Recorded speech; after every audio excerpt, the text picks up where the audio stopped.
Inheritance tax just be for us commoners, Sajila?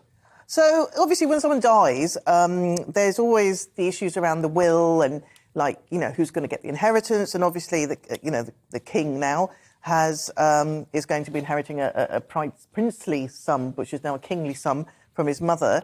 And the people are saying, 2/3 of the public are saying that Charles III should stump up for the inheritance tax from the Queen's inheritance.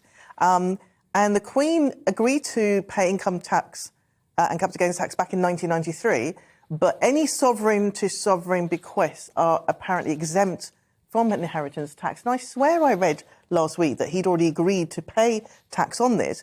But so her wealth was 370 million, and he obviously made some cash from, I shouldn't say cash, he made some inheritance from when his father died. Now, initially, I was like, yeah, he should pay tax because everyone should not be exempt. Then you find out that things like the palace, Buckingham Palace, or the artefacts, a lot of it is not actually.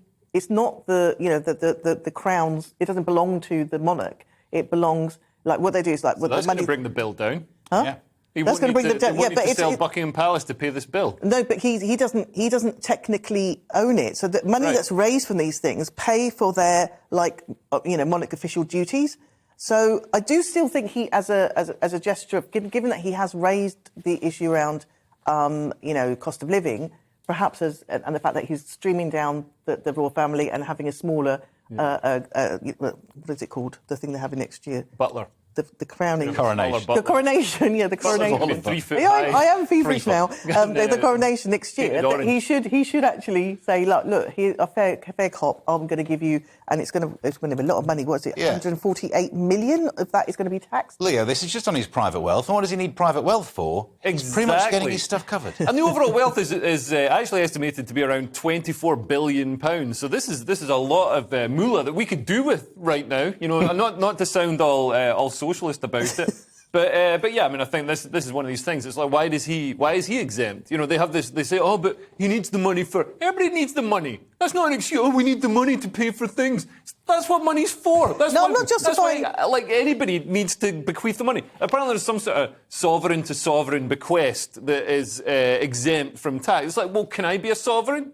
I'll just be king of like whatever. But I'm just also highlighting that your point earlier, where if you are going to claim benefits, you know all the systems. So he obviously knows how to claim all of these things and just say, oh, well, the Buckingham Palace, that's been written off. I don't have to pay on that. But, yeah, I mean, obviously, I think he will. That would be the right thing to do for him to actually I don't think he'll pay the full whack on this. You don't think he will? I think you know, it'll be like, I made a £50 donation to Guide Dogs for the Blind. It'll be that kind of thing.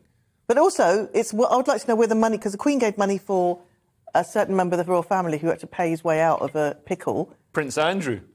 Yes. So that was considered a gift less than, is it 7 years before death? So actually, maybe it is an asset that you could look at. Is. But it's not sovereign to sovereign.